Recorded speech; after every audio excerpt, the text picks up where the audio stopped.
it's me, Jen, and the Inside Out match game is still very much on.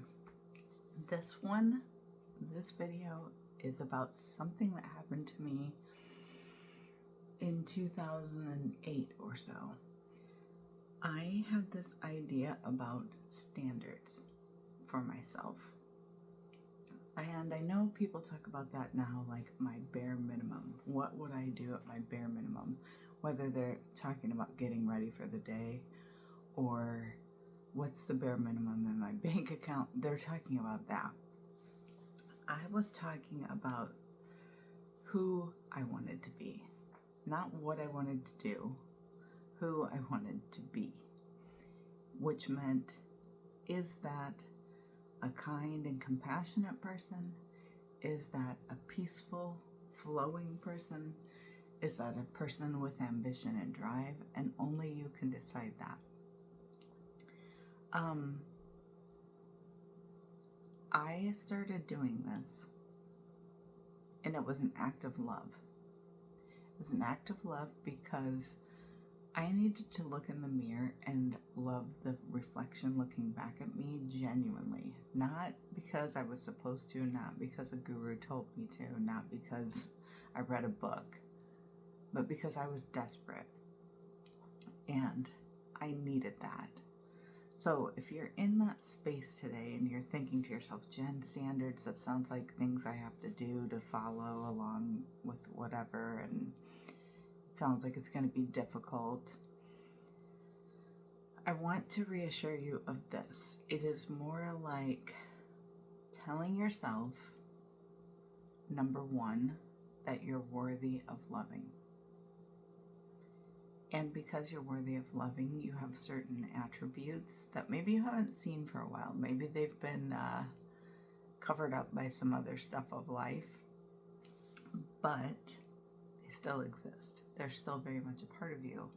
And so at that particular time, it was, I wanted to be disciplined because I felt like scattered. I felt like life was kind of all over the place, and centering down on some things, that building some foundational habits that would serve me well, that would, instead of taking care of my body being a project that I do at the start of the year, or instead of like spring cleaning and doing a project, everything was a project, right? So it felt really big, it felt really daunting and stressful. So when at the beginning of the video, when I'm like, oh, this sounds like it's going to be stressful, that's where that's coming from, because you've stepped away from for a while from being the person that you know that you are. So what we're doing is finding that person and matching. I talked earlier in this challenge about matching your words and your mind. That's where it starts. Matching what you say to yourself, matching what you say to other people, what you say you're going to do, and your actions, which is not to say that you're a failure if you didn't follow through, because it's a process. And what you're doing is you're just affirming to yourself, being easy and gentle with yourself instead of beating yourself up because you didn't do this big project. So for my own challenge this time, I shared earlier, I was building out some habits, one of them being going to bed at 9. I have not done it one day, not one day. Old Jen would have been like, oh my gosh, you suck. You completely suck.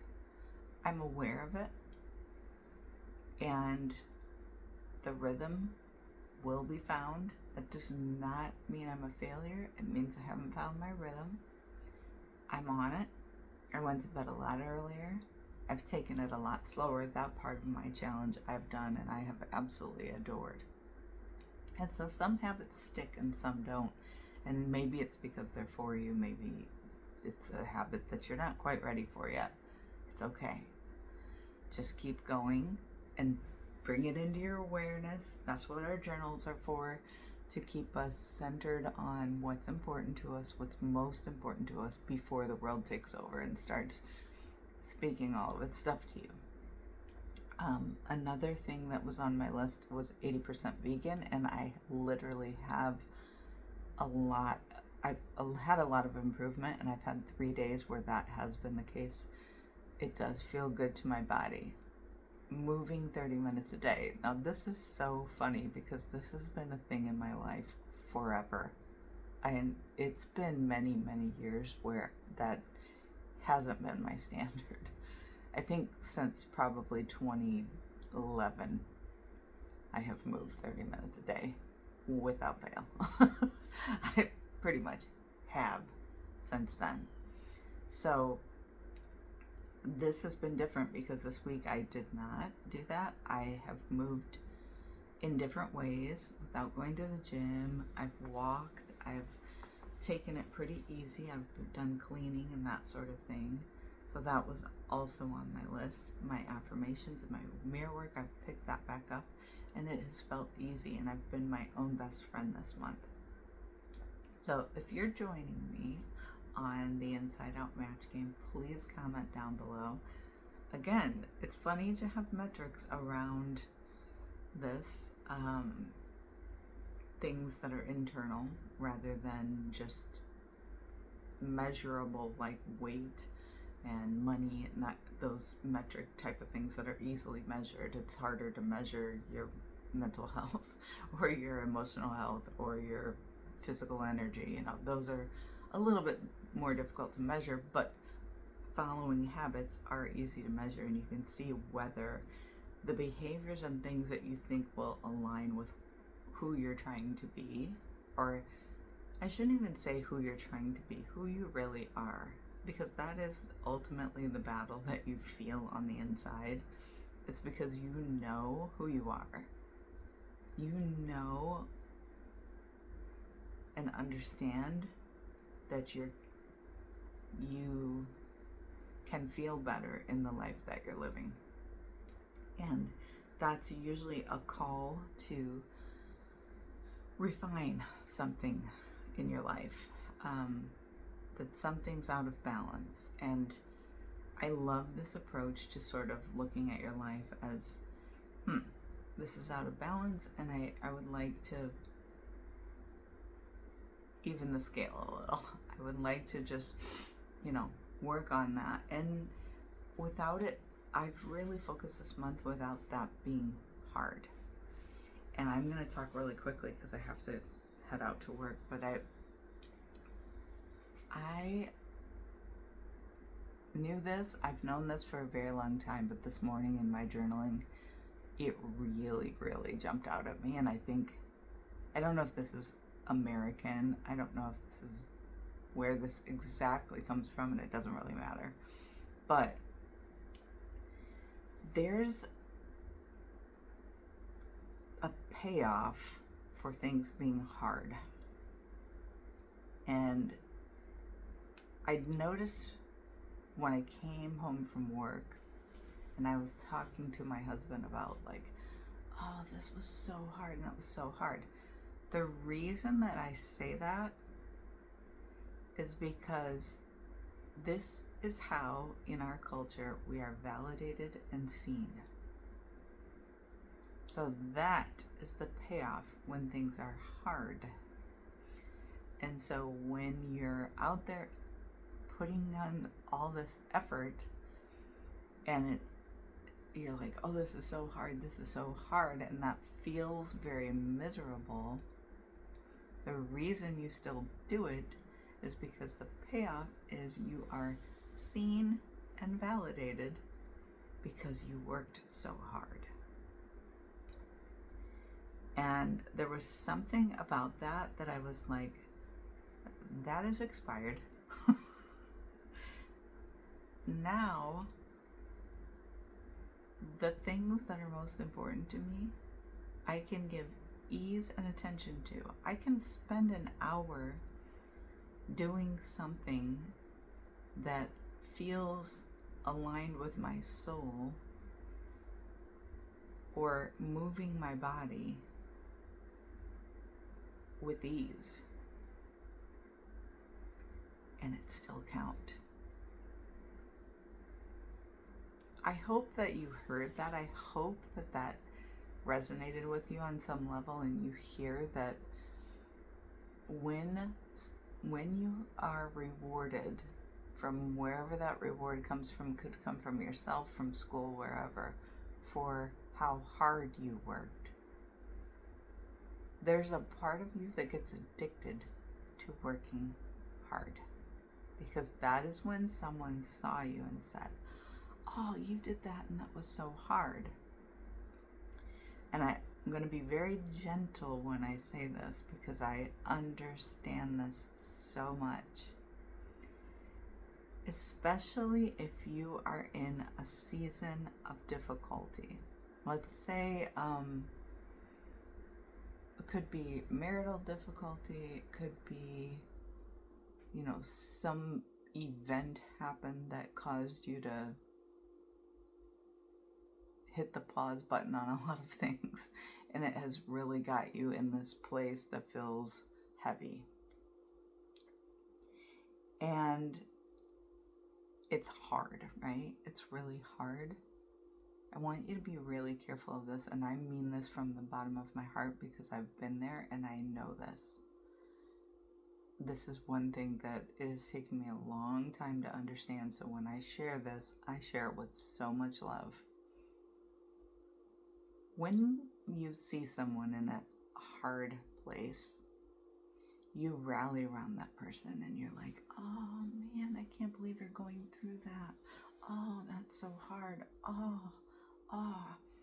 And you garner a lot of sympathy, a lot of compassion. And there's a weird little, like if you ran a marathon and at the end everybody's like, yay, you ran a marathon. It's like, you did this, you did that. That's so cool. In difficulty, sometimes we have a lot of people around us who are saying, you. And that can be received by a piece of you as like, ooh, I'm being seen, I'm being heard, and can form almost this weird little addiction to that. And so that feels good to have people around showing us compassion and showing us empathy and being kind to us and helping us. That feels really good. The thing that got us to that point doesn't feel really good, but that attention, that love, that care feels amazing. So you can kind of get in a little bit of a catch-22. So the easiest way to avoid being trapped, because I really don't believe that's anybody's conscious decision to do something like that. I don't think people are walking around like, oh man, if I act like this, then people will love me. There are some people that actually vocalize those words, usually on Facebook.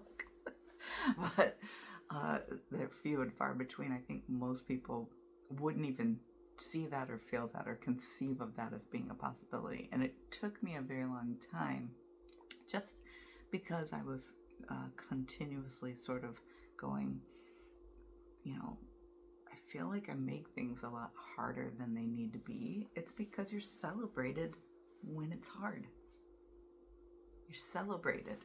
And I really don't know where that comes from or why or how it happens that we are celebrated for hard. So then you're like kind of looking for hard stuff. If it's touching you as harsh, you're just not ready to hear it. If it's resonating with you, please let me know down below, because it's taken me until this age to go, yeah, I'm good without the celebration. I'm good without the, oh, you'll be okay, it'll be okay. I'm good because I sit with myself and do that for me. And the great thing is I've been able to sit with others and do that for them, like be there and listen when they're going through their hard. And I heard someone recently talking about staying in your shit. And I was like, when you get caught in that catch-22, you will stay in your shit. And you will stay there for a long time, and it will feel very uncomfortable. And I only share that because my experiment this month, I really went in wanting to feel ease and joy, and letting all the things feel easy and joyful. And on my reflection time that I do each week, that's in the download that I shared in the video prior to this, that reflection time just uncovered that for me. That, yeah, it's because the celebration comes from it being hard, and you're addicted to the celebration and the faldera that people give. And I mean, no one on the face of the planet that I know, save a couple of people, would say that. They wouldn't pin me as that person. I think we all love it. We all love a little bit of like being seen. So I challenge you to see yourself, to take this February to see what it is that you want from your life. Pick up some habits that support that. Track those habits and see, what's getting in your way, what you can maneuver around. Develop some standards for yourself that feel good to you, and say, you know what? My standard might be that I brush my hair and I brush my teeth. That's what my standard is. My standard might be that I get fully dressed all the way to the shoes every single day by 8 a.m. Who knows what that is for you? You get to decide. Out there doesn't decide. You do. And when you start to see yourself being more and more consistent, get in the habit of celebrating yourself. I shared before, you can do that with stickers, you can do that with check marks, you can do that with whatever, and then treat yourself like how you want other people to be treating you. Be your own best friend. That's what I've been doing this month. It has been a blessing to me. It has been uncovering. It has been insightful. I hope this blesses you. My next video is going to be about the actual weekly review process that I go through, and walking you through that. Share anything. If you're joining me on this journey, share below. If you haven't joined me, I'll put the link in the description for the document. It is never too late to start, so don't think that, oh, it's January 6th now and I'm late to the party. No, you're not. You're right on time. You found it for a reason. It's for you. Give it a whirl. Let me know what you think. In the meantime, live to your standards because you're worth it. Celebrate yourself. Don't wait for that, and don't get in that trap. Have a blessed day.